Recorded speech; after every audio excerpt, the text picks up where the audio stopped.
Ukraine president జెలెన్స్కీకి మరియు American vice ప్రెసిడెంట్కి మధ్య తీవ్ర వాగ్వాదం జరిగిన విషయం మనకు తెలిసిందే వైట్ హౌస్లో. వరల్డ్ ప్రెస్ ముందు వీళ్ళు ఆల్మోస్ట్ అరుచుకున్నారు. అసలు డీల్ చేస్తే చేయి లేకపోతే బయటకు వెళ్ళిపో అని చెప్పి ట్రంప్ జెలెన్స్కీకి వార్నింగ్ ఇచ్చారు. ఇన్ఫ్యాక్ట్ వైట్ హౌస్ నుంచి ఆయన తరిమేశారని చెప్పొచ్చు. నువ్వు మా టర్మ్స్లో డీల్ సైన్ చేస్తే చేయి లేకపోతే వెళ్ళిపో అని చెప్పేశారు. నేను క్రిటికల్ మినరల్స్ డీల్ సైన్ చేస్తాను, కానీ నా సెక్యూరిటీ గురించి నాకు కొన్ని తెలియాలని చెప్పి జెలెన్స్కీ అడుగుతూ వచ్చారు ట్రంప్ని. కానీ ట్రంప్ మాత్రం ఇప్పటికే మేము నీ పైన చాలా ఓర్చుకున్నాం, అమెరికా నీకు చాలా సపోర్ట్ చేసింది, కానీ నీవు థ్యాంక్ఫుల్గా లేవు, నీకు మూడో ప్రపంచ యుద్ధం కావాలనుందా అని అరుచుకుంటూ మాట్లాడారనమాట డొనాల్డ్ ట్రంప్ జెలెన్స్కీని. జెలెన్స్కీ చాలా అవమానంతో బయటకు వచ్చేశారు. ఆ తర్వాత జెలెన్స్కీ నిన్న లండన్ వెళ్ళారు. లండన్లో బ్రిటిష్ ప్రెసిడెంట్ కీర్ స్టార్మర్ ఆయన చాలా వార్మ్ వెల్కమ్ చెప్పారు. కీర్ స్టార్మర్ జెలెన్స్కీకి చాలా పెద్ద హగ్ ఇస్తూ we stand with you with Ukraine for as long as it may take అని చెప్పారు. ఎంత కష్టమైనా ఎంత నష్టమైనా ఉక్రెయిన్తోనే ఉంటాం, ఉక్రెయిన్ పీపుల్తోనే ఉంటాం అని చెప్పి Keir Starmer British prime minister చెప్పడం జరిగింది. ఇక్కడ మనం ఒక విషయం గమనించాలి. యూరోప్ మొత్తం కూడా ప్రముఖమైన లీడర్స్ అందరూ కూడా యూరోప్లో ఇప్పుడు ఉక్రెయిన్ పక్కన ఉన్నారు.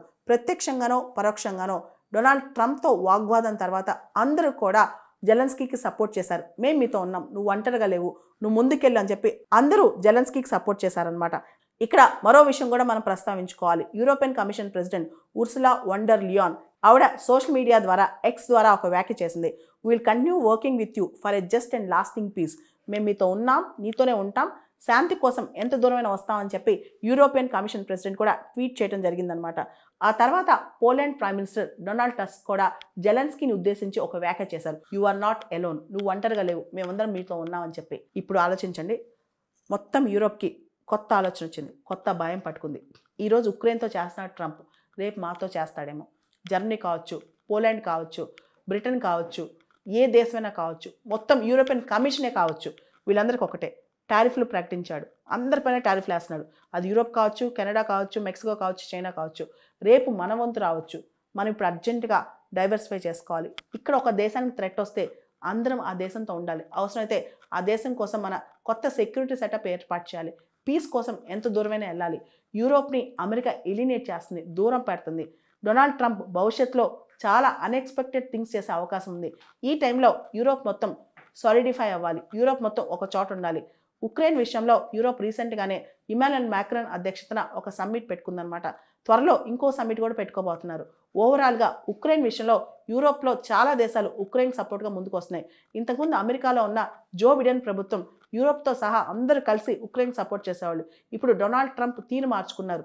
రష్యాకి సపోర్ట్గా, రష్యాకి దగ్గరగా డొనాల్డ్ ట్రంప్ వెళ్తున్నారు. రష్యాకి ఆయన ఏం హితవులు చెప్పట్లేదు. ఇన్ఫ్యాక్ట్ రష్యా రోజు రోజుకి ఒక మాట అంటుంది, మేము ఆల్రెడీ తీసుకున్న టెరిటరీస్, ఉక్రెయిన్ దగ్గర మేము తీసేసుకున్న టెరిటరీస్ మేము వెనక్కి ఇవ్వమని చెప్పి. రష్యా పైన ఎలాంటి ఒత్తిడి పెంచకుండా ఉక్రెయిన్ విషయంలో మాత్రం డొనాల్డ్ ట్రంప్ చాలా టఫ్గా ఉంటున్నారు.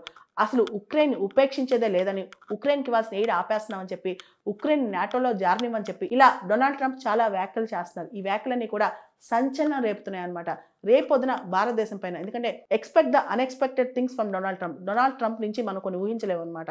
ముందే ఊహించలేని ఉంటాయి. రెండు విషయాలు, ముఖ్యంగా ఇల్లీగల్ ఇమిగ్రెంట్స్, టారిఫ్స్.